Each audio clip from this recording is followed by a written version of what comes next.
এ মুমিনের দল, সুবহানাল্লাহ। ডাকছেন কে? আল্লাহ ডাকে মুমিন বলে, আর এই মুমিনের বাচ্চা করে চুরি আর চামারি আর দুর্নীতি ঘুষ। আল্লাহ কয় মুমিন, আর এই মুমিনের বাচ্চা করে চুরি। আল্লাহ বলে মুমিন, এই মুমিনের বাচ্চা করে দুর্নীতি। আল্লাহ বলে মুমিন, মুমিনের বাচ্চা করে সন্ত্রাসী। আল্লাহ বলে মুমিন, মুমিনের বাচ্চা এমন কোন অন্যায় নাই যেটা করে না। নাম দিছে মুমিন, আসলে মুমিন না ভণ্ড? মুমিন না ভণ্ড? তুমি নবীর উম্মত দাবি করো, সুন্নাহ মানো না, নবীর অপমানে তোমার হৃদয় কাঁদে না। তুমি নবীর উম্মত দাবি করো, সুন্নাহ মানো না, নবীর অপমানে তোমার হৃদয় কাঁদে না। তুমি বিজাতীয় সংস্কৃতিতে সপেছ পরাণ, তুমি কেমন মুসলমান, তুমি কেমন মুসলমান, ঠিক না? নামাজের সাথে নাই পরিচয়, মানো না কোরআন। নামাজের সাথে নাই পরিচয়, মানো না কোরআন। তুমি কেমন মুসলমান, তুমি কেমন মুসলমান? মুসলমান নামের না কামের? কি হওয়া দরকার বলেন? কি হওয়া দরকার বলেন? কামের, নামের নয়। নামের মুসলমানের অভাব নাই, যার কারণে এখনো পর্যন্ত এদেশে ইসলামী হুকুমত আসে নাই। নামের মুসলমানের অভাব নাই, এ কারণে এই দেশের সরকারে বা রাষ্ট্রে এদেশে এখনো পর্যন্ত ইসলাম আসে নাই। যদি নামের মুসলমান হইতো এত সংখ্যা দরকার ছিল না, বহু আগেই ইসলাম কায়েম হয়ে যেত। আল্লাহ বলেন মুমিন, আর হে ঘুষের কারবারি করে। আল্লাহ সব নবীদেরকে নাম যখন দিয়েছেন, কোরআনে ভিন্ন ভিন্ন নামে ডেকেছেন, মানে নাম ধরে ধরে ডেকেছেন। যেমন আদমকে আল্লাহ পাক ডাকেন, ঈসাকে ডেকেছেন, নূহকে ডেকেছেন, জাকারিয়াকে ডেকেছেন, ঈসাকে ডেকেছেন, মুহাম্মদকেও ডেকেছেন। কিন্তু তাদের ডাকা আর আমাদের নবীর ডাকা আসমান জমিন পার্থক্য। আল্লাহ বলেন ইয়া আদম উসকুন আনতা ওয়া যাওজুকাল জান্নাহ। আমার আল্লাহ ডাক দিয়া বলেন হে আদম। এখানে আল্লাহ পাক ডাক দিয়া বলেন ইয়া আদম। আদমকে আল্লাহ পাক রব্বুল আলামিন নাম ধরে ডাকলেন। আল্লাহ পাক বলেন ইয়া জাকারিয়া ইন্না নুবাশশিরুকা বিগুলাম। জাকারিয়া নবীকে আল্লাহ পাক রব্বুল আলামিন নাম ধরে ডাকলেন। আল্লাহ পাক বলেন ইয়া ইয়াহইয়া খুযিল কিতাবা বিকুওয়া। ইয়াহইয়া পয়গম্বরকে আল্লাহ পাক রব্বুল আলামিন নাম ধরে ডাকলেন। আমার আল্লাহ বলেন ইয়া নূহ ইহবিতু বিসালামিন মিন্না ওয়া বারাকাতিন আলাইক। এখানে আল্লাহ পাক নূহ পয়গম্বরকেও নাম ধরে ডাকলেন। আল্লাহ পাক রব্বুল আলামিন বলেন ইয়া মূসা লা তাখাফ। এখানে আল্লাহ পাক রব্বুল আলামিন মূসাকে নাম ধরে ডাকলেন। আল্লাহ পাক বলেন ওয়া জাকারিয়া ওয়া ইয়াহইয়া ওয়া ইলিয়াস। এখানেও আল্লাহ পাক রব্বুল আলামিন জাকারিয়া, ইয়াহইয়া, ইলিয়াসকেও নাম ধরে ডাকলেন। ওয়া ইব্রাহিম ওয়া ইসমাঈল ওয়া যাল কিফল। এখানে আল্লাহ পাক ইব্রাহিম, ইসমাঈলকে নাম ধরে ডাকলেন। আমার আল্লাহ পাক রব্বুল আলামিন জায়গায় জায়গায় যত নবীকে ডাকলেন, সব নবীকে আল্লাহ পাক রব্বুল আলামিন নাম ধরে ধরে ডাকলেন। আল্লাহ পাক রব্বুল আলামিন যখন মুহাম্মদুর রাসূলুল্লাহ সাল্লাল্লাহু আলাইহি ওয়াসাল্লামকে ডাকার প্রয়োজনীয়তা অনুভব করলেন, কোরআনের ফাতিহা থেকে নিয়ে নাস পর্যন্ত একটা জায়গাতেও ইয়া মুহাম্মদ বলে আল্লাহ ডাকেন নাই। আমার আল্লাহ পাক সব নবীকে নাম ধরে ধরে ডাকলেও আমার নবীকে নাম ধরেন নাই। আমার আল্লাহ পাক রব্বুল আলামিন আপনার আমার পয়গম্বরকে যখন ডাকলেন, আল্লাহ পাক আদবের সঙ্গে সম্মানের সঙ্গে ডাক দেয়া বলেন ইয়া আইয়ুহান নবী। এখানে আল্লাহ পাক রব্বুল আলামিন নবী বলে সম্বোধন করলেন। আল্লাহ পাক রব্বুল আলামিন কখনো কখনো আমার পয়গম্বরকে রাসূল বলে সম্বোধন করলেন। আল্লাহ বলেন ইয়া আইয়ুহার রাসূল। আল্লাহ পাক কখনো কখনো নবী বলে ডাকছেন, কখনো কখনো রাসূল বলে ডাকলেন। আল্লাহ পাক কখনো কখনো ভিন্ন ভিন্ন নামে ডাকলেন। যেমন নাকি একটা সন্তানকে যখন এলাকার মানুষ মহব্বত করে, পরিবারের লোক মহব্বত করে, তখন একজন এক এক নামে ডাকে। মা এক নামে, বাবা এক নামে, দাদা এক নামে, নানি এক নামে। আমার আল্লাহ পাক রব্বুল আলামিন আকায়ে নামদার মুহাম্মদুর রাসূলুল্লাহ সাল্লাল্লাহু আলাইহি ওয়াসাল্লামকে এত মহব্বত করলেন, যার কারণে ভিন্ন ভিন্ন নামে ডাক দিয়া আল্লাহ পাক সুখ পান। আল্লাহ পাক কখনো কখনো নবীকে ডাক দিয়া বলেন ইয়া আইয়ুহাল মুজাম্মিল। এখানে আল্লাহ পাক রব্বুল আলামিন মুজাম্মিল বলে ডাক দেয়। কখনো আল্লাহ পাক ডাক দিয়া বলেন ইয়া আইয়ুহাল মুদাসসির। কখনো আল্লাহ পাক রব্বুল আলামিন বলেন ইয়াসিন ওয়াল কুরআনিল হাকীম। আল্লাহ পাক রব্বুল আলামিন কখনো কখনো বলেন তাহা মা আনজালনা আলাইকাল কুরআনা লিতাশকা। এক এক জায়গায় এক এক নামে এক এক ডাকে সুন্দর করে আল্লাহ পাক আপনার আমার নবীকে ডাকলেন। আল্লাহ পাক কোনো জায়গায় মুহাম্মদ বলেন নাই, সব জায়গায় মুহাম্মদ বাদ দিয়া নবী আর রাসূল বললেন। আল্লাহ পাক বলেন লাকাদ কানা লাকুম ফি রাসূলিল্লাহি উসওয়াতুন হাসানা। এখানে আল্লাহ পাক আমার নবীকে রাসূল বলে সম্বোধন করলেন। আল্লাহ পাক ডাক দেয়া বলেন লাকাদ জাআকুম রাসূলুম মিন আনফুসিকুম। এখানে আল্লাহ পাক রাসূল শব্দটাই ব্যবহার করলেন। আল্লাহ পাক রব্বুল আলামিন যদিও কোনো জায়গায় মুহাম্মদ শব্দ উল্লেখ করলেন, কিন্তু ওই জায়গায় মুহাম্মদের পাশে আবার রাসূল শব্দটাও লাগাইলেন, যার কারণে আল্লাহ বলেন মুহাম্মাদুর রাসূলুল্লাহ ওয়াল্লাযীনা মাআহু আশিদ্দাউ আলাল কুফফার। এখানে আল্লাহ পাক রব্বুল আলামিন মুহাম্মদের পাশে রাসূল শব্দটাও লাগায় দিলেন। আমার আল্লাহ অন্য আয়াতে বলেন ওয়ামা মুহাম্মাদুন ইল্লা রাসূল। আল্লাহ পাক রব্বুল আলামিন মুহাম্মদ তো আল্লাহর নবীকে ডাক দিয়া বলেন মুহাম্মদ তো মুহাম্মদ নয়, তিনি হলেন রাসূল। অন্য আয়াতে আল্লাহ পাক বলেন মা কানা মুহাম্মাদুন আবা আহাদিম মির রিজালিকুম ওয়ালাকির রাসূলুল্লাহ ওয়া খাতামান নাবিয়্যিন। এখানে আল্লাহ পাক রব্বুল আলামিন বললেন মুহাম্মদ তোমাদের কোন পুরুষের বিধা নয়, মুহাম্মদের পরিচয় দুইটা। এক নাম্বার আল্লাহ পাক রব্বুল আলামিন বলেন মুহাম্মদের পরিচয় হলো ওয়ালাকির রাসূলুল্লাহ, ওয়ালাকির রাসূলুল্লাহ। আমার আল্লাহ ডাক দিয়া বলেন মুহাম্মদের এক নাম্বার পরিচয় তিনি হলেন আল্লাহর রাসূল। দুই নাম্বার পরিচয় ওয়া খাতামান নবিয়্যিন। এই নবীর পরে আর কোন নবী আসার সম্ভাবনা নাই, ইনি হলেন আখিরি নবী, শেষ নবী। যারা এই নবীকে শেষ নবী মানে না তারা মুসলমান হতে পারে না। নবীর পরে নবী আছে? আল্লাহর নবী ডাক দিয়া বলেন আমার পরিচয় হলো এমন একটা দেয়ালের মতো, যেই দেয়ালের মধ্যে সমস্ত ইটগুলো লাগানো হয়ে গেছে, একটা মাত্র ইটগুলা বাকি। ভাইরা আমার, আমরা এখানে যারা বসা আমাদের সবার একটা পরিচয় আছে। এখানে আমরা দলের কোনো পরিচয় আসেনি।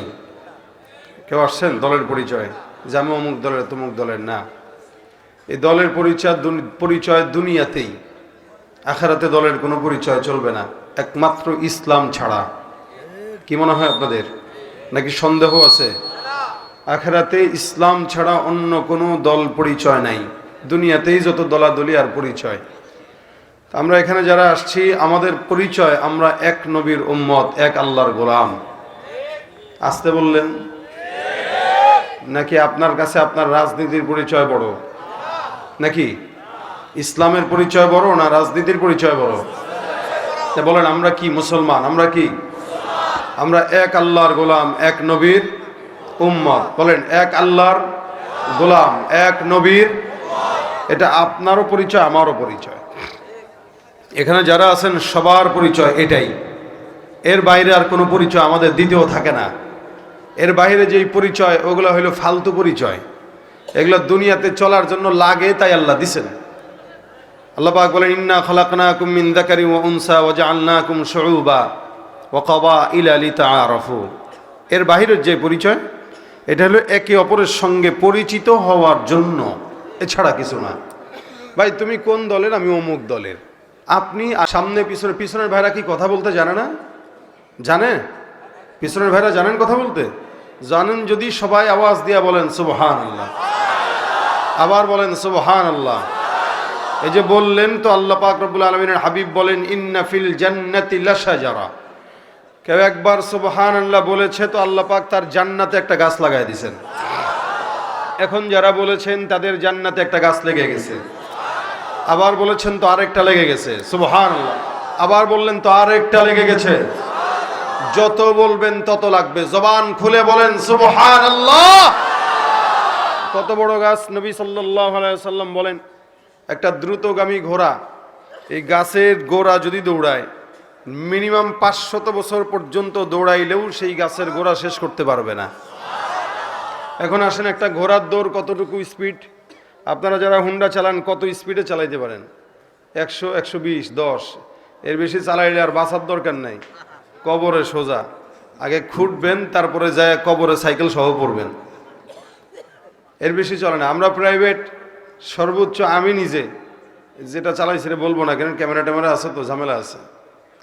তো মোটামুটি ভালো স্পিডে চালানো যায় যদি রাস্তাঘাট ফাঁকা থাকে, কিন্তু কতটুকু আর গাড়ির মিটার 180-তে দাও, আপনি 70-এ চালাইতে পারবেন, সর্বোচ্চ টেনে হেসড়ে 70-এর উপরে উঠতে পারবেন, কিন্তু ইঞ্জিনে ধোয়া উঠে যাওয়ার সম্ভাবনা আছে, এর চেয়ে বেশি ক্ষমতা তার নাই। আমি গত কয়েক বছর আগে একবার মক্কা থেকে মদিনায় সফরে যাচ্ছিলাম। হঠাৎ করে আমাদের বাস চলতেছে, তো স্বাভাবিক আরবে যেই গাড়িগুলো চলে বা দেশের বাইরে যেই গাড়িগুলো চলে, এগুলো মিনিমাম 120 গতিতে চলে, মিনিমাম। এটা তার একদম কমন একটা স্পিড। 120 গতিতে যখন গাড়ি চলতেছে, আমরা হঠাৎ করে তাকায় দেখলাম ডান পাশ দিয়ে একটা ঘোড়সওয়ারি তার ঘোড়াকে, আমাদের গাড়িকে চোখের পলকে ওভারটেক করে সামনে চলে গেল।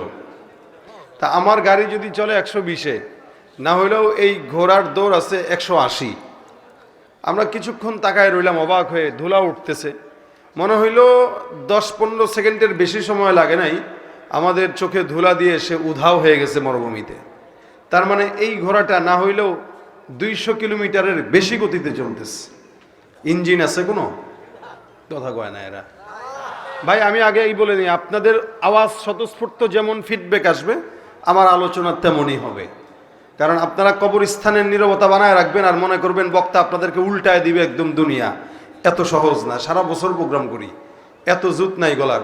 আপনারা গলা বাঁচাইবেন, আমি গলা বাঁচায় কথা বলবো। আপনারা যদি সজাগ থাকেন, ওয়াজও হবে, ফাঁকে দু একটা গজলও শোনাবো। এখন আপনাদেরকে আমি ঠেলে ঠেলে গজল শোনানোর মতো কোনো ইচ্ছা আমার নাই।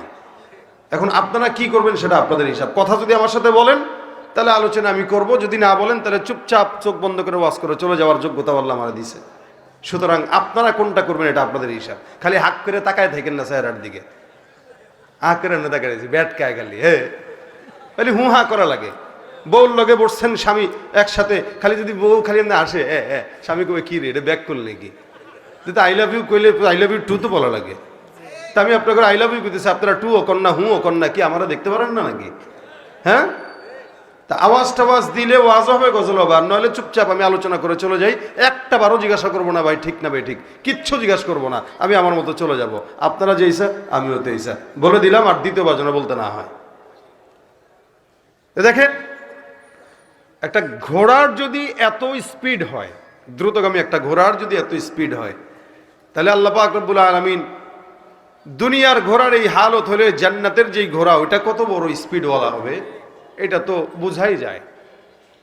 নবী সাল্লাল্লাহু আলাইহি সাল্লাম বলেন, যেই জান্নাতের গাছ লাগবে সুবহানাল্লাহর বিপরীতে এটার গোড়া এত বড়, দ্রুতগামী ঘোড়া 500 বছর দৌড়াইলেও শেষ করতে পারবে না। তার মানে দৌড়াইতেই থাকবে, দৌড়াইতেই থাকবে, দৌড়াইতেই থাকবে। সুবহানাল্লাহ। যতক্ষণ বসা থাকবেন আওয়াজ হবে। আবার বলেন সুবহানাল্লাহ, আলহামদুলিল্লাহ, আল্লাহু আকবার। আল্লাহ কবুল করুক, বলেন আমিন। ভাইরা আমার, আমরা নবীর উম্মত, আমি আগেই বলেছি আমরা নবীর উম্মত, এটা আমাদের পরিচয়। এছাড়া যেটা, এটা পরিচয়টা শুধু পর্বের জন্য, লিতাআরাফু, যাতে পরিচিত হওয়ায়। আল্লাহ পাক আমাদেরকে আখিরি নবীর উম্মত হিসেবে যেরকম সম্মান দিয়েছেন, এরকম সম্মান পূর্ববর্তী কোন নবীর উম্মতকে আল্লাহ পাক দেন নাই। আমাদেরকে যেটা দিয়েছেন, কেমন? আমরা সবার আগে জান্নাতে যাব, তারপরে সব নবীর উম্মতরা সিরিয়াল ধরবে। সিরিয়াল কাদের আগে? আমাদের আগে। আমাদের নবীর দিক থেকে আমাদের নবী সবার চেয়ে দামি, আর উম্মতের দিক থেকে আমরা সবার চেয়ে দামি। নবীর দিক থেকে আমাদের নবী, আর উম্মতের দিক থেকে বলেন না, বলেন না, আমরা। কারা? আমরা। নবীর দিক থেকে মুহাম্মদুর রাসূলুল্লাহ, উম্মতের দিক থেকে আমরা। কত সম্মান আল্লাহ পাক দিয়েছেন। কিয়ামতের ময়দানে 120 কাতার উম্মত হবে, 120 কাতার। 120 কাতারের ভিতরে নবী বলেন 40 কাতার উম্মত সমস্ত নবীদের উম্মত, আদম থেকে ঈসা পর্যন্ত যত নবী আছে সব নবীর উম্মত মাত্র 40 কাতার। বাকি 80 কাতার হবে। রাসূল বলেন শুধুমাত্র আমি মুহাম্মদুর রাসূলুল্লাহ সাল্লাল্লাহু আলাইহি ওয়াসাল্লাম। কোথায় 40, কোথায় 80? সাহাবারা বলেন ইয়া রাসূলুল্লাহ, প্যাস লাগবে না? কাউরে ঢুকাইতে যায়, কারে ঢুকায় ফেলেন আবার। চিনবেন কিভাবে এত কোটি কোটি কোটি কোটি মানুষের ভিতরে কে আপনার, কে আদমের, কে ইব্রাহিমের, কে ইসমাইলের? কেমনে বুঝবেন? নবী ডাক দিয়া বলেন কোনো টেনশনের কারণ নাই, আমার উম্মতদের আলাদা একটা সিল থাকবে। আরে সুবহানাল্লাহ, কি সিল? এই যে নামাজ পড়ছেন, এশার ওযু করছেন তো, সেজদা দিছেন তো, নবী বলেন এই ওযুর জায়গা, সেজদার জায়গা এমন ভাবে উজ্জ্বল করে দিবে যেগুলো শুধুমাত্র আমার উম্মতের থাকবে, আর আমি এদেরকে দেখে দেখে চিহ্নিত করে করে জান্নাতে ঢোকায় দেব। এটা আমাদের পাওয়ার আলাদা, এটা আমাদের মর্যাদা আলাদা। যে আল্লাহ কয় তোরা সবার চেয়ে আলাদা, যার কারণে অন্য নবীদের উম্মতদেরকে আমি আল্লাহ কোনো গুনাহ করার সাথে সাথে আযাব দিয়া ধ্বংস করে দিছি, কিন্তু আমার নবী মুহাম্মদের উম্মতকে আমি আল্লাহ আযাব দেওয়ার সাথে সাথে, গুনাহ করার সাথে সাথে আযাব দেই নাই, ধ্বংস করি নাই, বরং যে যত বড় চোর ওরে তত বড় সুযোগ দিছি। কি বলেন? চোর বাটপারদের সুযোগ দেয় বেশি আল্লাহ। এরা মনে করে, মনে হয় রে দুনিয়ায় তো ভালোই আছি, কিন্তু আল্লাহ পাক বলেন মা কানা রব্বুকা নাসিয়া, আপনার রব ভুলে যায় না, ছাড় দেয়, ছেড়ে দেয় না। চুরি কর, আরো সুযোগ দিলাম, আরো 5 বছর, আরো 5 বছর, আরো 5 বছর দিতেই থাকলাম। কত চুরি করবি? অবশেষে হালও তেমন হবে, পলানোর জায়গা পাবি না। মা কানা রব্বুকা নাসিয়া, আল্লাহ ছাড় দেন, ছেড়ে দেন, ছাড় দেন, ছেড়ে দেন। ভাই আপনার এই মাইকের এটা ঠিক করতে করতে তো চাকরি আমার 1000 টাকা দিয়েন। অতিরিক্ত চাপ না, আপনার এটা এদিকে কাইতে হয়ে রয়েছে। আমনে ধরুক না ধরতে বললো, আমি ধরছি, এদিকে কাইতে হয়ে রয়েছে, এটা সোজা করতে হবে। তাহলে দেখেন আল্লাহ পাক আমাদের পাওয়ার দিচ্ছেন সমস্ত নবীদের ভিতর থেকে সবচাইতে আলাদা, যেটা কোন নবীর উম্মতকে দেন নাই, আর আসার তো সম্ভাবনাও নাই। আল্লাহ পাক রব্বুল আলামিন সমস্ত উম্মতদেরকে কোরআনে ডেকেছেন বা অন্যান্য কিতাবগুলোতে রেখেছেন কি, যেমন অন্য নবীর উম্মতদেরকে আল্লাহ বলছেন মিসকিন, কখনো ফকির মিসকিন, কখনো ইয়া আইয়ুহান নাস, বিভিন্ন বিভিন্ন নামে ডেকেছেন। কিন্তু একমাত্র আমরা যাদেরকে আল্লাহ পাক মিসকিন বলেও ডাকেন নাই, নাস বলেও ডাকেন নাই, ফকির বলেও ডাকেন নাই, আল্লাহ পাক আমাদেরকে মহব্বত করে একটা নাম দিয়েছেন, সেটা হলো হে মুমিন। সুবহানাল্লাহ। ভাই নামটা একটু চেঞ্জ আছে না? অন্যদেরকে বলতেছি ইয়া আইয়ুহান নাস, হে লোক সকল, আম ভাবে হে লোক সকল, আর আমাদেরকে বলতেছেন ইয়া আইয়ুহাল্লাযীনা আমানু, হে মুমিনের দল। সুবহানাল্লাহ। ডাকছেন কে? আল্লাহ ডাকে মুমিন বলে, আর এই মুমিনের বাচ্চা করে চুরি আর চামারি আর দুর্নীতি ঘুষ। আল্লাহ কয় মুমিন, আরে মুমিনের বাচ্চা করে চুরি। আল্লাহ বলে মুমিন, এই মুমিনের বাচ্চা করে দুর্নীতি। আল্লাহ বলে মুমিন, মুমিনের বাচ্চা করে সন্ত্রাসী। আল্লাহ বলে মুমিন, মুমিনের বাচ্চা এমন কোন অন্যায় নাই যেটা করে না। নাম দিছে মুমিন, আসলে মুমিন না ভণ্ড? মুমিন না ভণ্ড? তুমি নবীর উম্মত দাবি করো, সুন্নাহ মানো না, নবীর অপমানে তোমার হৃদয় কাঁদে না।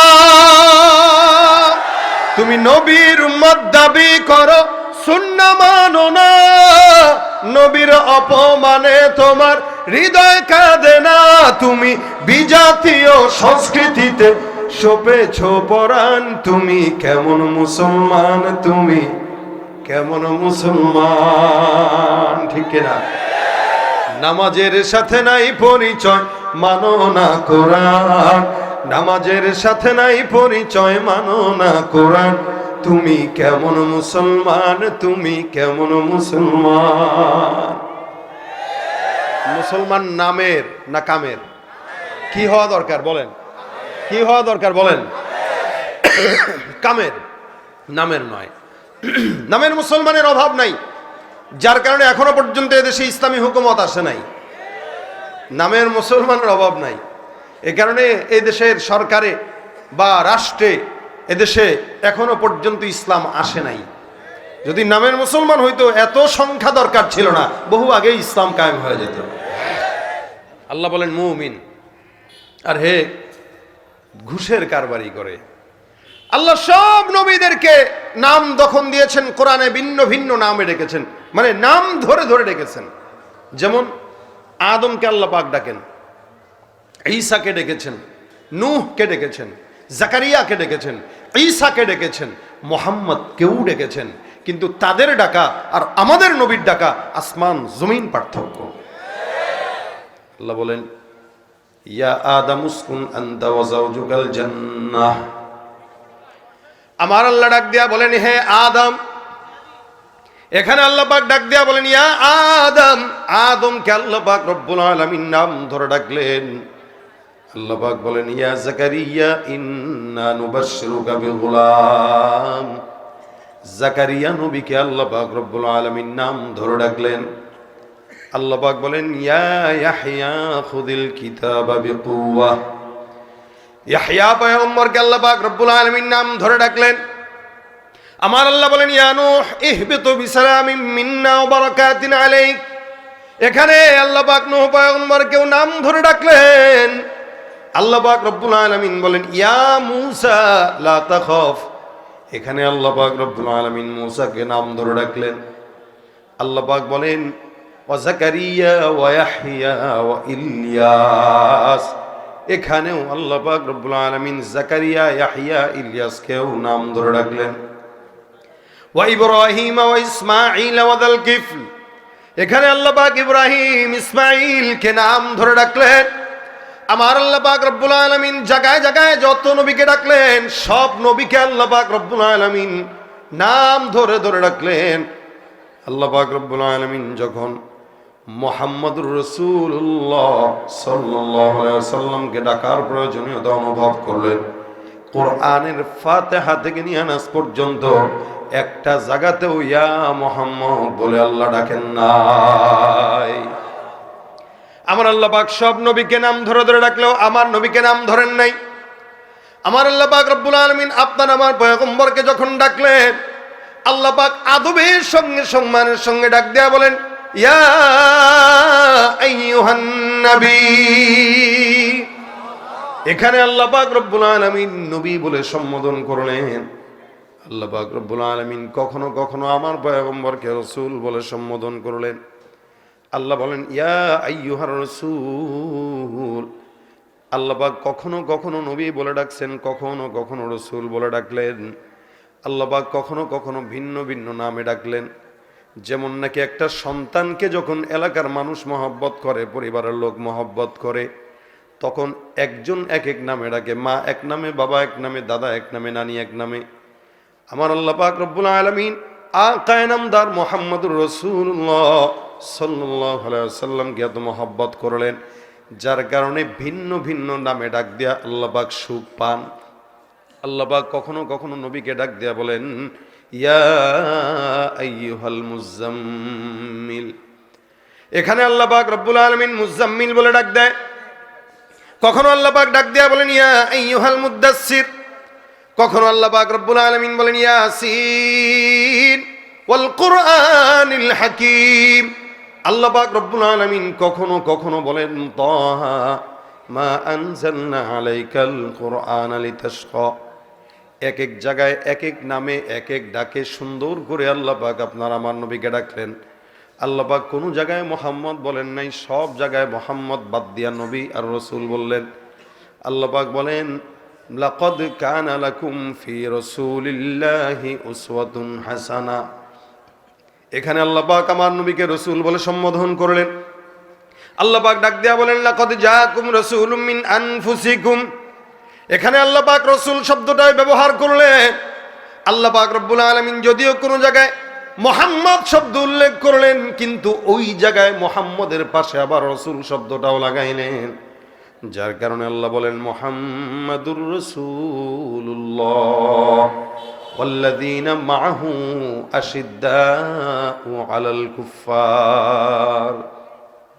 এখানে আল্লাহ পাক রব্বুল আলামিন মুহাম্মাদের পাশে রাসূল শব্দটাও লাগায় দিলেন। আমার আল্লাহ অন্য আয়াতে বলেন ওয়ামা মুহাম্মাদুন ইল্লা রাসূল। আল্লাহ পাক রব্বুল আলামিন মুহাম্মদ তো আল্লাহর নবীকে ডাক দিয়া বলেন মুহাম্মদ তো মুহাম্মদ নয়, তিনি হলেন রাসূল। অন্য আয়াতে আল্লাহ পাক বলেন মা কানা মুহাম্মাদুন আবা আহাদিম মির রিজালিকুম ওয়ালাকির রাসূলুল্লাহ ওয়া খাতামান নাবিয়্যিন। এখানে আল্লাহ পাক রব্বুল আলামিন বললেন মুহাম্মদ তোমাদের কোন পুরুষের পিতা নয়, মুহাম্মদের পরিচয় দুইটা। এক নাম্বার আল্লাহ পাক রব্বুল আলামিন বলেন মুহাম্মদের পরিচয় হলো ওয়ালাকির রাসূলুল্লাহ, ওয়ালাকির রাসূলুল্লাহ। আমার আল্লাহ ডাক দিয়া বলেন মুহাম্মদের এক নাম্বার পরিচয় তিনি হলেন আল্লাহর রাসূল। দুই নাম্বার পরিচয় ওয়া খাতামান নবিয়্যিন, এই নবীর পরে আর কোন নবী আসার সম্ভাবনা নাই। ইনি হলেন আখিরি নবী, শেষ নবী। যারা এই নবীকে শেষ নবী মানে না তারা মুসলমান হতে পারে না। নবীর পরে নবী আছে? আল্লাহর নবী ডাক দিয়া বলেন আমার পরিচয় হলো এমন একটা দেয়ালের মতো, যেই দেয়ালের মধ্যে সমস্ত ইটগুলো লাগানো হয়ে গেছে, একটা মাত্র ইটগুলা বাকি। আর কাদিয়ানীরা দখল করে নবীজির জন্য যদি রক্তের বহে নদী, নবীজির জন্য যদি রক্তের বহে নদী, তবুও হটব না এই দাবি থেকে। কি হবে বেঁচে থেকে অযথা বিদ্যা শিখে যদি না গড়তে পারি শোষণবিহীন সমাজটাকে। কথা জোরে বলতে হবে কাদিয়ানী কি? ভাইরা আমার, আল্লাহ পাক রব্বুল আলামিন পরিচয় তুলে ধরলেন। মুহাম্মদের শেষ পরিচয় ওয়ালাকির রাসূলুল্লাহ ওয়া খাতামান নবিয়্যিন। অর্থাৎ কোরআনের মধ্যে আল্লাহ পাক কোন জায়গায় মুহাম্মদকে শুধু মুহাম্মদ বলেন নাই, লকব দিয়া দিয়া ডাকছেন। আল্লাহ পাক আপনাকে আমাকে এই কথা আবার স্বীকারোক্তি দিয়ে দিলেন লা তাজালু দুআ আর রাসূল বাইনাকুম কাদুআই বা'দিকুম বা'দা। হে মুমিনের দল, তোমরা নবীকে লা তারফাউ আসওয়াতাকুম ফাওকা সাওতিন নবী, খবরদার নবীর সামনে যখন কথা বলবা তখন এলোমেলো কথা বলবা না, গলা উঁচু করে কথা বলবা না। নবীর সামনে কথা বলার সময় সতর্ক থাকবা যাতে রাসূলের কথার উপরে তোমার কথার আওয়াজ না যায়। সুবহানাল্লাহ। এত মর্যাদা আল্লাহ পাক রব্বুল আলামিন আপনার আমার নবীকে দান করলেন। এ মুসলমান, সেই নবীর উম্মত আমরা। আল্লাহ পাক যেমন নাকি মর্যাদার দিক থেকে সর্বোচ্চ বানাইছেন, সৌন্দর্যের দিক থেকে আল্লাহ পাক সবচাইতে সুন্দর বানাইছেন। যার কারণে এই গোটা দুনিয়াতে যত মানুষ আছে সব মানুষের মধ্যে সবচাইতে সুন্দর হলো মুহাম্মদুর রাসূলুল্লাহ সাল্লাল্লাহু আলাইহি ওয়াসাল্লাম। সব কিছু আল্লাহ পাক আদেশ দিয়া বানাইলেও আপনার আমার নবীকে আল্লাহ পাক নিজের হাতে মহব্বত করে ভালোবেসে বানিয়েছে। একদিন কবি হাসান বিন সাবিত রাদিয়াল্লাহু তাআলা আনহু, আপনারা কি নাম শুনছেন উনার? কবি হাসান বিন সাবিত, আমরা যাদের উত্তরসূরি। উনি কবিতার চর্চা করতেন। নবী করিম সাল্লাল্লাহু আলাইহি ওয়াসাল্লাম যার কারণে আলাদা একটা মেম্বার বানিয়ে দিয়েছেন যে তুমি বসে বসে আমার নিয়ে কবিতা লিখবা আর কাফেরদের বিরুদ্ধে কবিতা লিখবা। একদিন হাসান বিন সাবিত রাসূলের চেহারার দিকে তাকায় আছেন, আহ কি সুন্দর। নবী বসা, তো সে নিচে বসা। নবীর ডাক দিয়ে তাকায় তাকায় দেখতেছেন। নবী বলে কি দেখো গো হুজুর আপনাকে? সাহাবা আজমাইন এটাই ছিল, রাসূলের মহব্বতে চেহারায় তাকায় থাকতো। 3 দিন 4 দিনের ক্ষুধা পর্যন্ত নবীর চেহারা একবার দেখার সাথে সাথে নিবারণ হয়ে যেত। এটা ছিল সাহাবা আজমাইনদের রাসূলকে দেখার একটা প্রেম, একটা নেশা। এক সাহাবীর যুদ্ধের ময়দানে চোখ খুলে গেছে, জিহাদের ময়দানে গেছে, তো তোর একটা তীর এসে চোখে লেগে চোখ খুলে গেছে। এই চোখ হাতের ভিতরে নিয়ে রাসূলের কাছে দৌড় দিছে। ডাক দিয়া কে রাসূলুল্লাহ, চোখটা একটু লাগায় দেন। চোখ একটা আছে একটা নাই, বুঝেন অবস্থা। যুদ্ধের ময়দান থেকে চোখ হারায়া চোখটা হাতে নিয়ে নবীর কাছে আসছে। কয় হুজুর চোখটা একটু লাগায় দেন। নবী ডাক দেয়া কয় সবর করো, যুদ্ধের জন্য ইমানের জন্য চোখ হারাইছো, তো চোখের বিনিময়ে আল্লাহ তোমার জান্নাত দান করবেন। রাসূলের কথা যেটা, চোখের বিনিময়ে জান্নাত দিবেন। সাহাবী কয়, হুজুর আল্লাহর কাছে কি জান্নাতের কোনো অভাব পড়ছে? কয় না, সেটা তো পড়ে নাই। কয় তাহলে আমার চোখ নিয়ে আল্লাহ আমাকে জান্নাত দেওয়া লাগবে কেন? বুঝেন নাই কথা আপনারা? প্রশ্নটা কি যুক্তি না অযৌক্তিক? আল্লাহর কাছে জান্নাতের অভাব আছে বলে না, তাহলে আমার চোখ নিয়ে কেন জান্নাত দেওয়া লাগবে? হুজুর আমি চোখও চাই, আল্লাহর জান্নাতও চাই। নবী বলেন, বাপরে বাপ, কাম তো সারছে। নবী যেই জামানায় থাকবো, বেঁচে থাকবো, চোখ একটা থাকবে না। এক চোখ দিয়ে আপনারা দেখে তো মন ভরে না, দুই চোখ দিয়েই তো দেখে মন ভরতে পারি না, এক চোখ দিয়ে কিভাবে মন ভরে? নবী চোখটা লাগায় দেন। রাসূল সাল্লাল্লাহু আলাইহি ওয়াসাল্লাম তার বরকতি হাতে চোখ নিয়ে সাহাবীর এখানে লাগায় দিয়েছেন। সাহাবী বলতেছেন, ইয়া রাসূলুল্লাহ, আগে যেটা ছিল ভালো, ওই ভালোটার চাইতে এটাই যেন পাওয়ার বেশি বেড়ে গেছে। জামানায় থাকবো আর আপনাকে দেখবো না, এটা কেমনে হয়? সাহাবাদের প্রেম ছিল এটা, নবীকে দেখার জন্য পাগল। আম্মা জান আয়েশা বলেন, কখনো কখনো ঘরের ভিতরে লাইট নিবানো। প্রত্যেকটা মানুষের একটা সূর্য আছে, সকালবেলা উদিত হয়। লানা শামসুল ওয়ালিল আফাকি শামস, আল্লাহর নবীর আম্মা জান আয়েশা রাদিয়াল্লাহু তাআলা আনহা বলেন, প্রত্যেকটা মানুষের একটা সূর্য আছে যেটা সকালবেলা উদিত হয়। আমি আয়েশার একটা সূর্য আছে, প্রতিদিন এশার নামাজের পর আমার ঘরের মধ্যে উদিত হয়। আম্মা জান আয়েশা কখনো কখনো সুই দিয়া কিছু সেলাই করতেন।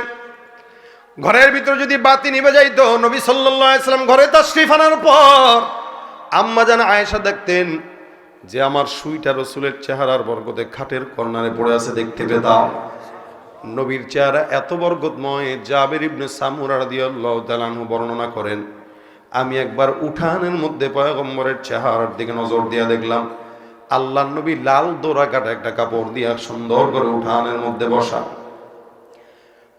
আল্লাহর নবীর সাহাবী জাবের বিন সামুরা বলেন, আমি আসমানের চাঁদের দিকে তাকাইলাম, আসমানে একটা চাঁদ জ্বলজ্বল করতেছে।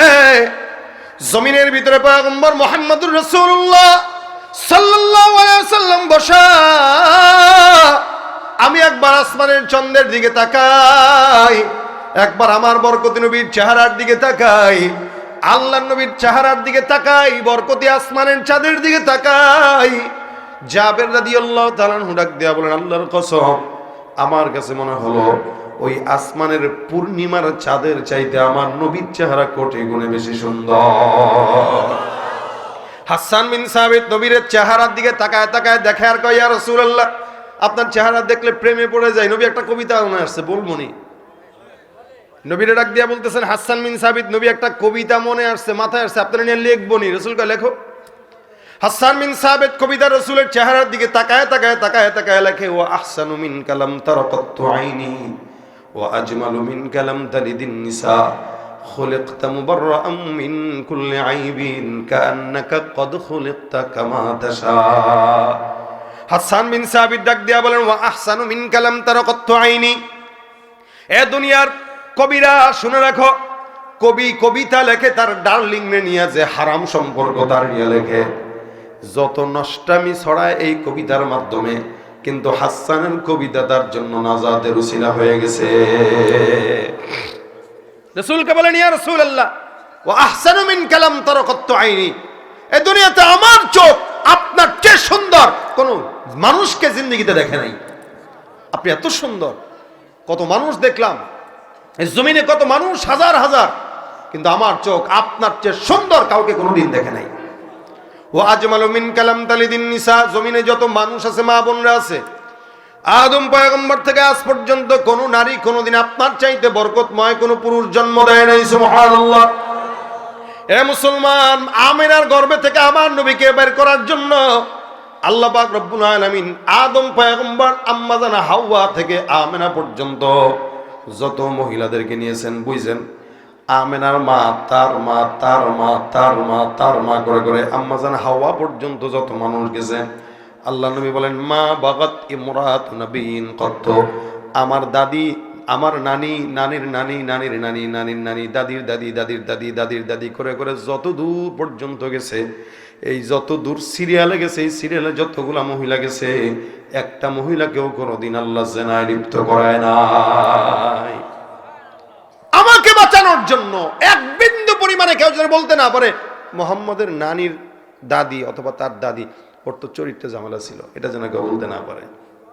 এই জন্য হাওয়া থেকে নিয়ে আমেনা পর্যন্ত প্রত্যেকটা মহিলা ছিল পুত পবিত্র, এবং দুনিয়াতে তারা একদম পুত পবিত্র অবস্থায় আল্লাহ পাক তাদেরকে হেফাজত রেখেছেন। এই জন্য হাসান বিন সাবিত বলে, কোন নারী আপনার মতো কোন পুরুষ জন্ম নেয় নাই আমেনা ছাড়া।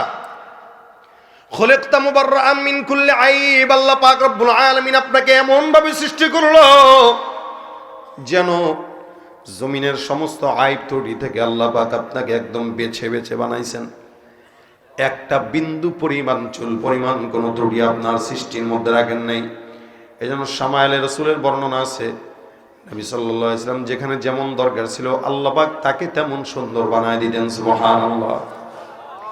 দেখবেন অধিক সাদা যারা একদম সাদা দেখলে কেমন কেমন রোগী রোগী লাগে, তাদের সঙ্গে যখন নবী মিশত নবীরে হলদে বর্ণের সুন্দর মনে হতো, দুধে আলতা এমন সুন্দর। আর যদি কোনো লম্বা মানুষের সঙ্গে মিশত যেন নবীকে খাটো মনে না হয়, আল্লাহ পাক তার মতো করেই সাইজ দিয়ে দিতেন। আর যদি অধিক খাটো মানুষের সঙ্গে মিশত তখন তার চেয়ে একটু লম্বা বানায় দিতেন। সুবহানাল্লাহ। এ মুসলমান, যখন যেমন আল্লাহ পাক আমার নবীকে তখন তেমন বানাইছেন। কাআন্নাকা কদ খুলিকতা কামা তাশা, যেন আপনি যেমন চেয়েছেন আল্লাহ যেমন চেয়েছেন তেমনিই আপনারে বানাইছেন। এটা হলো আপনার আমার পয়গম্বর মুহাম্মদুর রাসূলুল্লাহ সাল্লাল্লাহু আলাইহি সাল্লাম। এত মর্যাদা দিলেন, এত মহাব্বত করলেন, এত মহাব্বত দিয়া বানাইলেন যে আল্লাহ নিজেই প্রেমে পড়ে গেছেন। যার কারণে আল্লাহ পাক রব্বুল আলামিন বলেন, কোন নবীর উপরে আমি আল্লাহ পাক দুরূদ আর রহমতের সালাম পৌঁছাই নাই, কিন্তু একমাত্র মুহাম্মদুর রাসূলুল্লাহ যার ব্যাপারে আল্লাহ বলেন ইন্নাল্লাহা ওয়া মালাইকাতাহু ইউসাল্লুনা আলান নবী। আমার আল্লাহ ডাক দিয়া বলেন, নিশ্চয়ই আল্লাহ আর আল্লাহর সব ফেরেশতারা ওই পয়গম্বরের উপরে দুরূদের আমল করে। আল্লাহ পাক রব্বুল আলামিন ইব্রাহিমের উপরেই পড়ে নাই, ইসমাইলের উপরেও পড়ে নাই, আদমের উপরেও পড়ে নাই, কোন নবীর উপরে আল্লাহ পাক রব্বুল আলামিন দুরূদের সালাম পৌঁছায় নাই, কিন্তু শুধুমাত্র মুহাম্মদের উপর আল্লাহ পাক পড়ছেন। আল্লাহ একা পড়েন নাই, তার সব ফেরেশতাদেরকে নিয়েই পড়েন। সুবহানাল্লাহ। এখন বলেন তো আল্লাহর ফেরেশতা কয়জন? গুনতে পারবেন কেউ? না। জমিন একটা ঘর আছে বাইতুল্লাহ, যেটা সর্বপ্রথম ঘর। এই ঘরটা আল্লাহর বান্দারা তওয়াফ করে, যতবার মন চায় ততবার তওয়াফ করবে, কোনো বিধি নিষেধ নাই। আল্লাহর নবী বলেন, বাইতুল্লাহর উপর একটা ঘর বাইতুল মামুর, জমিনের ঘর তওয়াফ করে ইনসান, আসমানের ঘর তওয়াফ করে আল্লাহর ফেরেশতা। আল্লাহর নবী বলেন, ওই ঘরটাকে যদি আল্লাহ পাক ছেড়ে দেয় তাহলে একদম বরাবর বাইতুল্লাহর উপরে পড়বে। জমিনের ঘর বাইতুল্লাহ তওয়াফ করে ইনসান, যতবার মন চায় ততবার তওয়াফ করবে। আসমানের ঘর আল্লাহর ফেরেশতারা তওয়াফ করে, প্রত্যেকটা দলে দলে ৭০,০০০ ফেরেশতা তওয়াফ করে। সুবহানাল্লাহ। নবী বলেন, এই যে দলে দলে ৭০,০০০ ফেরেশতা তওয়াফ করে, একবার কোন ফেরেশতা কোন দলে যদি তওয়াফ করতে ঢুকে, এই ফেরেশতা তওয়াফের পর আর কিয়ামত পর্যন্ত কোনোদিন সিরিয়াল পায় না। কোটি কোটি ফেরেশতা আল্লাহ পাক রব্বুল আলামিন বলে, এত সমস্ত ফেরেশতারা আমার নবীর উপরে দুরূদ পড়ে। আমরা দুরূদ আর কতটুকুই পড়ি, আমরা কতটুকুই বা পড়তে পারি? সর্বোচ্চ সুন্দর করে স্টেজ সাজা দাঁড়া দাঁড়ায় নবী সালাম আলাইকা একটু জিলাপি দিয়া খিচুড়ি দিয়া বিদায়, এর বাহিরে আমরা কিছু পারি না। কিন্তু আল্লাহ পাক রব্বুল আলামিন বলেন, এ মুসলমান মনে রাখবা, বান্দারা শুনে রাখেন, আমার ইলম শেষ হয়ে যাবে, পয়গম্বরের মর্যাদা বর্ণনা করা শেষ হবে না, রাত পার হয়ে যাবে, আল্লাহর নবীর মর্যাদা শেষ হবে না, দুনিয়া শেষ হয়ে যাবে, পয়গম্বরের প্রশংসা গাওয়া শেষ হবে না। আপনি আমি আর কতটুকুই পাঠ করব? আমার নবীর জন্য আপনি আমি যথেষ্ট নয়, আমার নবীর জন্য যথেষ্ট আমার আল্লাহ। ঠিক কি না? নবীর হক আদায় করতে পারেন কে? কে কে? আল্লাহ। এই জন্য আল্লাহ পাক রব্বুল আলামিন আমি নিজে আমার পয়গম্বরের উপর দুরূদ পড়ি। মুহাম্মদ হামিদে হামদে খুদা বস, খুদা মদহে আফরি মুস্তাফা বস। মুহাম্মদ হামিদে হামদে খুদা বস, খুদা মদহে আফরি মুস্তাফা বস। মুহাম্মদ আজ তুমি খাম খুদা রা, খুদায়া আজ তো হুব্বে মুস্তফার, খুদায়া আজ তো হুব্বে মুস্তফার। আমার আল্লাহ পাক রব্বুল আলামিন নবীকে কত মর্যাদা দান করলেন, যার কারণে আল্লাহ নিজেই নবীর প্রেমে পাগল হয়ে দুরূদের আমল করে। আল্লাহ পাক কোন নবীর উপরে দুরূদ পড়েন নাই, শুধুমাত্র মুহাম্মদুর রাসূলুল্লাহর উপরে পড়লেন। এত মর্যাদা দিয়ে আল্লাহ পাক রব্বুল আলামিন পড়লেন, যার কারণে উম্মতকে আদেশ দিয়ে দিয়েছেন, ইয়া আইয়ুহাল্লাযীনা আমানু সাল্লু আলাইহি, হে ঈমানদারের দল, তোমরাও ওই পয়গম্বরের উপরে দুরূদের আমল করো। এমনকি নবী নিজেও তার উপরে দুরূদের আমল করত। সুবহানাল্লাহ। নবী তো নামাজে পড়তেন, আল্লাহুম্মা সাল্লি আলা মুহাম্মদ ওয়া আলা আলি মুহাম্মদ কামা সাল্লাইতা আলা ইব্রাহিম ওয়া আলা আলি ইব্রাহিম ইন্নাকা হামিদুম মাজিদ। নবীও পড়তেন সাল্লাল্লাহু আলাইহি ওয়াসাল্লাম। নবীর উপরেও পড়া এটা ইসলামের আদেশ। এই ইসলামের আদেশ আল্লাহ পালন করেন, নবীও পালন করেন। সুবহানাল্লাহ। আল্লাহর অন্য কোনো আমল দরকার নাই, কিন্তু এটা আল্লাহ নিজে করেন। এজন্য কেউ যখন এটা পড়ে, আল্লাহ নবী বলেন, আচ্ছা বলেন তো, জান্নাতে আমরা সবাই তো নবীর সাথে থাকতে চাই ইনশাআল্লাহ। আল্লাহ কবুল করুক। আল্লাহ নবী ডাক দেয়া বলেন, আওলান নাসি বি ইয়াউমাল কিয়ামাতি আকসারুহুম আলাইয়া সালা। নবী ডাক দেয়া বলেন, শুনো, জান্নাতের ময়দানে আমার পাশের জান্নাতে কেউ যদি থাকতে চাও, আমি নবী বললাম, আমার উপরে যেই বান্দা বেশি বেশি দুরূদ পড়ে, আমি আল্লাহ নবীর জান্নাতে পাশের ঘরে ওই লোকটাকেই আল্লাহ পাক রব্বুল আলামিন রাখবেন। সুবহানাল্লাহ। যেই ব্যক্তি যত বেশি নবীর উপরে দুরূদ পড়ে, আল্লাহ নবী বলেন অন্য হাদিসে, মান সাল্লা আলাইহি সালাতান ওয়াহিদা সাল্লাল্লাহু আলাইহি আশারা। কোন ঈমানদার মুমিন যদি একবার দুরূদের আমল করে, আল্লাহ পাক ওই বান্দার উপরে 10 বার রহমত নাজিল করে দেয়। জবানটা খুলে সুবহানাল্লাহ। এখন তো আর নবীর প্রেমে পাগল দেখা যায় না। নবীর প্রেমের পাগল যতগুলো আছে সব মুখে মুখে অন্তর দিয়া না, যার কারণে নেতার বিরুদ্ধে কথা বললে জেলখানায় যাওয়া লাগে, কিন্তু নবীর বিরুদ্ধে কথা বললে জামাইয়া ধরে রাখা হয়। মনে হয় তার নবীর চেয়ে নেতা বড় হয়ে গেছে। স্লোগানও দেয়, আমার নেতার চরিত্র ফুলের মতো। আজীব অবস্থা। এত চুরি করতে দেখে, এত দুর্নীতি করতে দেখে, এরপরও আমরা বলি আমাদের চরিত্র, তাদের চরিত্র ফুলের মতো। অথচ চারিত্রিক সনদ আল্লাহ দুনিয়ার কোনো মানুষকে দেন নাই মুহাম্মদুর রাসূলুল্লাহ ছাড়া। কি বলেন, সন্দেহ আছে আপনাদের? একমাত্র মুহাম্মদুর রাসূলুল্লাহকে আল্লাহ পাক চারিত্রিক সনদ দিয়েছেন। ওই সনদের কথা বাদ দিয়া দুনিয়ার মানুষের সনদ দেন। এই কারণেই তো অধিকাংশই ভালো হয় না। কারে এত চুরি করার পরেও যদি আমার চরিত্র ফুলের মতো হয়, ভালো হওয়া দরকার আর কি। কথা কয় না কেন? তাহলে ভাইরা আমার দেখেন, চরিত্রের সনদ আল্লাহ পাক নবীকে দিয়েছেন। ইন্নাকা লাআলা খুলুকিন আযীম। আমার আল্লাহ মর্যাদা দিতে যায়, আল্লাহ নিজেই দুরূদের আমল করে। কোন ঈমানদার মুমিন বান্দা যদি দুরূদ শরীফ পড়ে, আল্লাহ পাক রব্বুল আলামিন তার জবানে বরকত দান করেন, বিপদ আপদ মুক্ত দান করেন। শুধু তাই নয়, ইমাম আহমদ ইবনে হাম্বল রাহমাতুল্লাহ আলাইহি, ইমাম মালিক রাহমাতুল্লাহ আলাইহি, এনাদের মতো আশিক রাসূল তো কেউ নাই। আমরা তো খালি মুখে মুখে আশিক। এক আল্লাহর বান্দা নবীর আশিক, উনি রওজায় গেছেন। আল্লাহর বান্দা রওজায় যায়, মনে মনে বিশাল বড় ভিড়। আপনারা দেখবেন যারা রওজার কাছে গেছেন, দাঁড়ানোর কোনো সুযোগ নাই। হেঁটে হেঁটে তাওয়াফের মধ্যে সালাম যতটুকুই পারে ততটুকুই দেয়। এই আল্লাহর বান্দা সালাম দিবেন, বিশাল বড় সিরিয়াল, সারা জীবন খালি অসুস্থ থাকে। যখন রওজার সামনে চলে আসছে, এখন কেমন যেন তার বুকের ভিতরে ধুক ধুক ধুক ধুক করে। আর আল্লাহর কাছে ডাক দেয়া বলে, মালিক, এই যে তোমার বান্দাকে তুমি তোমার হাবিবের রওজার সামনে নিয়ে আসলা, সারা বছর অসুস্থ থাকে, ওষুধ খায়, কত কিছু করে। আল্লাহ রওজার জালির সামনে যখন যাব, তখন আমার অসুস্থটা বাড়ায় দিয়া তুমি আমার অজ্ঞান করে একটু ফালায় দিও, যাতে করে অজ্ঞান করে তুমি আমাকে ওই জায়গায় ফালায় দেওয়ার পর অ্যাম্বুলেন্স আসবে, পুলিশ আসবে আমাকে নেওয়ার জন্য, আমি যেন ওই সময়টা আমার হাবিবের সঙ্গে প্রেমের একটু কথা বলে নিতে পারি। এটা ছিল আমাদের আশিক রাসূলদের হালত। আর আমাদের ইশক হইল নবীর রওজার সামনে দাঁড়ায়, কিন্তু জবানের মধ্যে নবীর সুন্নতের দাড়ি নাই। ভাইরা আমার, ইমাম মালিক রাহমাতুল্লাহ আলাইহি নবীরে মহব্বত করতেন। মদিনায় প্রায় 70 বছর পর্যন্ত উনি অতিবাহিত করেছেন। আল্লাহর বান্দা কোনোদিন জুতা পায়ে দিয়ে হাঁটেন নাই, এমনকি মদিনার মাটির থেকে কোনোদিন বের হয় নাই, হুদুদে হারাম থেকে বের হন নাই। উনি বলতেন, আমি হুদুদে হারাম থেকে বের হব না, কারণ আমি চাই আমার মৌতটা, আমার শেষ নিঃশ্বাসটা রসুলের রওজার পাশেই যেন হয়। ইমাম আহমদ ইবনে হাম্বল রহমতুল্লাহ আলাইহি অনেক বড় একজন ইমাম। উনি একবার ৩-৪ দিন পর্যন্ত না খাওয়া আল্লাহর বান্দা পিপাসার্ত ক্ষুধার্ত অবস্থায় নবীর রওজার সামনে গেলেন। যাওয়ার পর রওজার সামনে রাসূলের সঙ্গে সালাম দেওয়ার শিকায়াত করতেছেন, ইয়া রাসূলুল্লাহ, আপনার সাহাবা আজমাইনরা ক্ষুধার যন্ত্রণা আপনাকে একবার যদি দেখতো ৩ দিনের ক্ষুধা নিবারণ হয়ে যেত। আমি ক্ষুধার যন্ত্রণা আপনার কাছে আসলাম, আমি তো আপনাকে দেখতে পারবো না।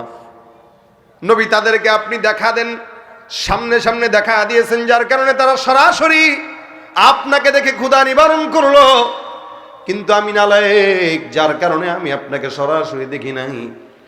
কিন্তু সরাসরি না দেখলেও স্বপ্নে তো আপনি দেখা দিবেন।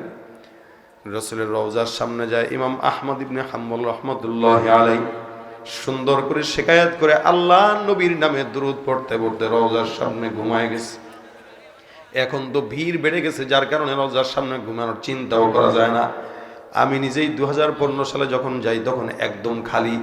ওই যে রওজাতুম মির রিয়াজিল জান্নাহ, এই জায়গায় কত রাত সময় কাটানো হয়েছে। হাজী সাহেবদের দিন যত যাচ্ছে সমস্ত লৌকিকতাগুলো বাড়তেছে, যার কারণে ভিড়ও বাড়ে। এই যে ভিড় বাড়তেছে, ইবাদত নাই, যত মানুষ সামনে যায় সবগুলা মোবাইল নিয়ে ব্যস্ত, নবীকে সালাম দিতে ব্যস্ত থাকে না। খাটিয়া আশিক রাসূল যারা নবীর রওজার সামনে যায় তারা নিজেদেরকে স্থির রাখতে পারে না। এ আল্লাহর বান্দা রাসূলের রওজার সামনে যায় ডাক দিয়া বলে, ইয়া রাসূলুল্লাহ, আপনাকে বলতেছি আপনার সাহাবা আজমাইন আপনাকে দেখে দেখে ক্ষুধা নিবারণ করত। আমি আপনার সামনে আসলাম, দেখতে পারি নাই। দয়া করে পয়গম্বর আপনি আমার ক্ষুধাটা একটু নিবারণ করে দেন। এই কথা বলে দুরূদ পড়তে পড়তে আল্লাহর বান্দা ঘুমায় গেলেন।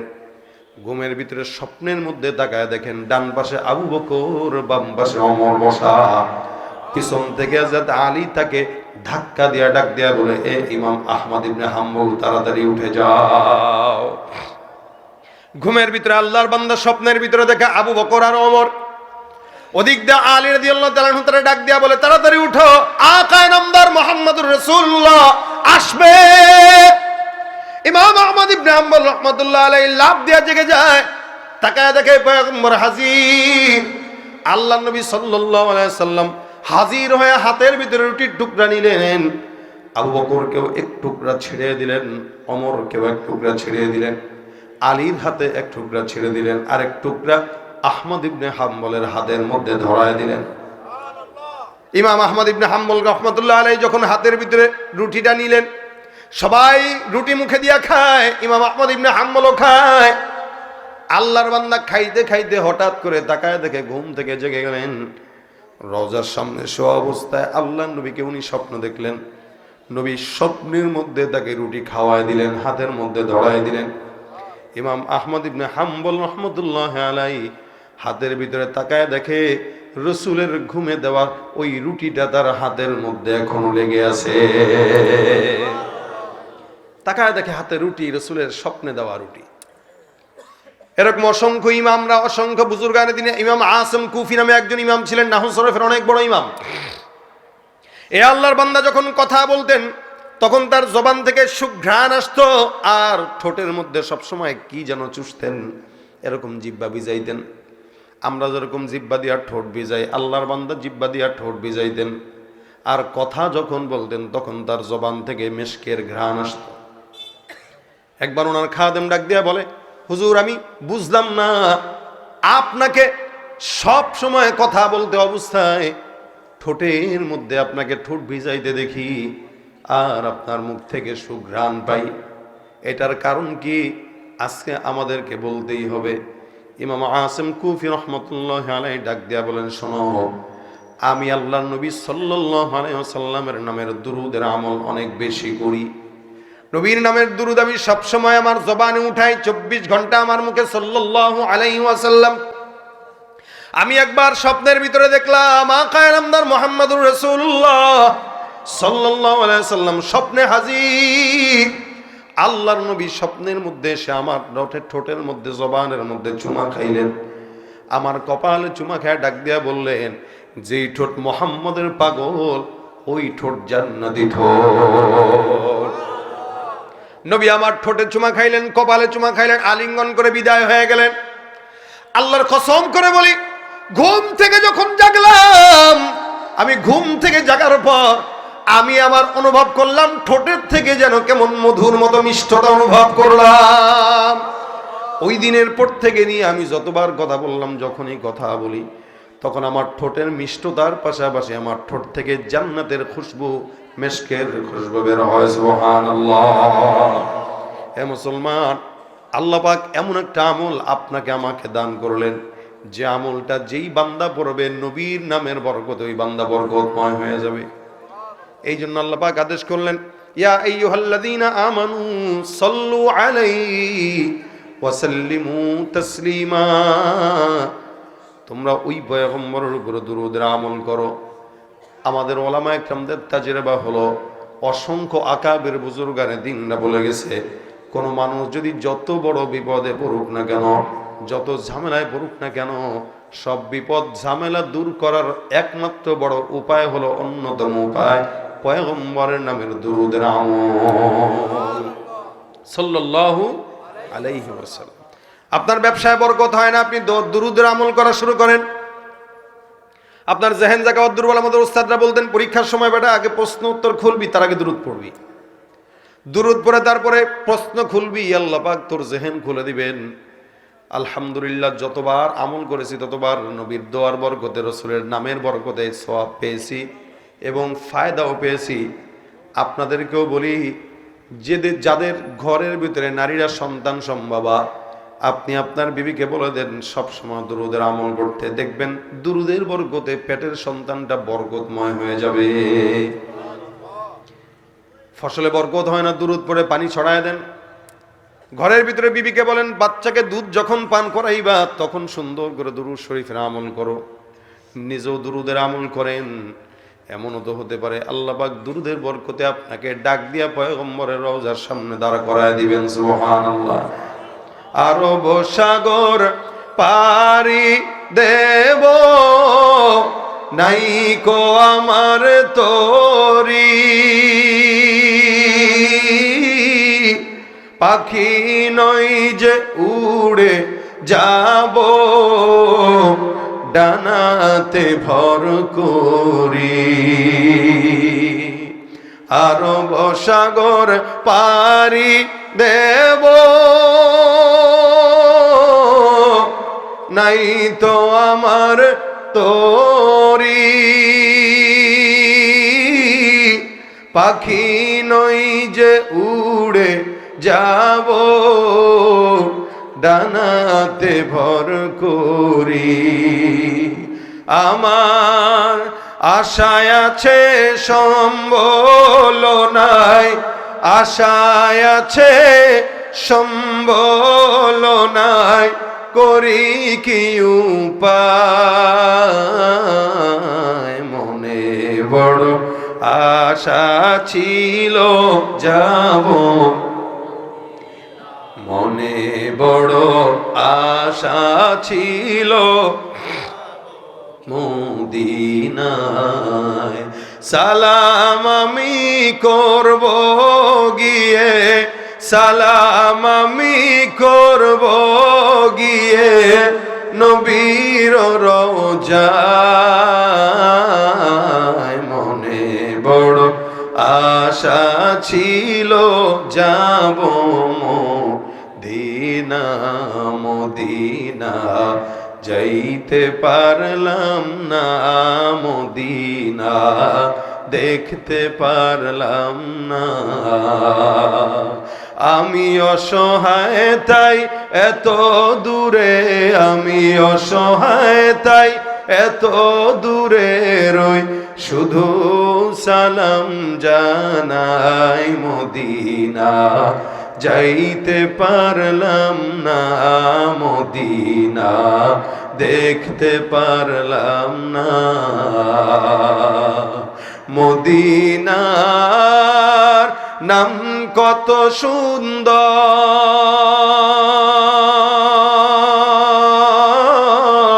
মদিনা কেড়েছে অন্তর।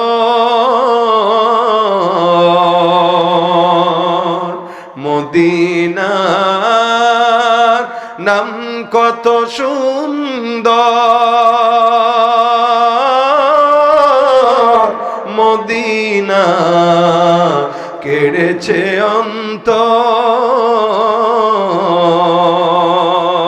ওই মদিনার পথের ধুলি আমি, ওই মদিনার পথের ধুলি আমি মাখতে পারলাম না, মদিনা দেখতে পারলাম না, মদিনা যাইতে পারলাম না।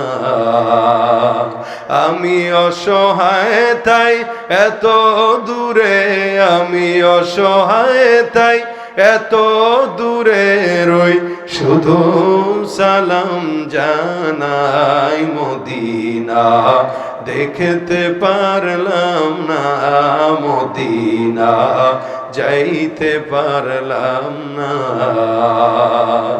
মনে বড় আশা ছিল যাব মদিনায়, যেতে চাই তো ইনশাআল্লাহ, চাই সবাই। আল্লাহ মদিনার জন্য কবুল করে বলেন আমিন। মদিনায় যদি যেতে চান আমল একটা, কয়টা? একটা। বেশি বেশি আজকে থেকে নিয়ত করেন, যখন সময় হয় তখন দুরূদের আমল করবেন। বসে আছেন সাল্লাল্লাহু আলাইহি ওয়াসাল্লাম, সাল্লাল্লাহু আলাইহি ওয়াসাল্লাম আশরাফ আলী থানভী রাহমাতুল্লাহ আলাইহি একটা আমল দিয়েছেন ওনার কিতাবে। উনি বলেন, কোন ইমানদার মুমিন যদি প্রতিদিন 1000 বার দুরূদ শরীফ পড়ে ঘুম যায়, আল্লাহ পাক তার ফজল ও করমে স্বপ্নে পয়গম্বরকে দেখা দিয়ে দিবেন। এটা ইয়াকিনের সাথে পড়বেন, ইয়াকিনের সাথে ইনশাআল্লাহ। হয়তো আলসামি লাগবে, কিন্তু রসুলকে একবার দেখার পরে এমন লোভ লাগবে, মনে হবে যে আরো ভালো করে দেখি, বেশি দেখি, তাই আমল বাড়ায় দিচ্ছেন। এই জন্য যে দোকানপাটে আছেন দোকানপাটে পড়বেন, রিক্সা চালান রিক্সা চালানো অবস্থায় পড়বেন, হুন্ডা চালাইতেছেন হুন্ডা চালানো অবস্থায় পড়বেন, মাদ্রাসায় বসে আছেন তো তখন পড়বেন। অর্থাৎ আমরা আমাদের সময় যেই পরিমাণে অপচয় করি, এটা যদি একটা হাতে ডিজিটাল তসবিহ উঠায় নেন, দেখবেন ওই ডিজিটাল তসবির বরকতে আপনার প্রত্যেক দিন না হলে 5-7 হাজার বার দুরূদ পড়া হয়ে গেছে। খালি একটা তসবিহ হাতে রেখে দেখেন, এটা পরীক্ষিত। একটা তসবিহ হাতে থাকলে অটোমেটিক জিকির হয়। ভাই তসবিহ কিছু না, কিন্তু তসবিহ মুজাক্কারাত এটা আমাদেরকে মনে করায় দেয়, মনে করায় দেয় তোর জিকির করতে হবে।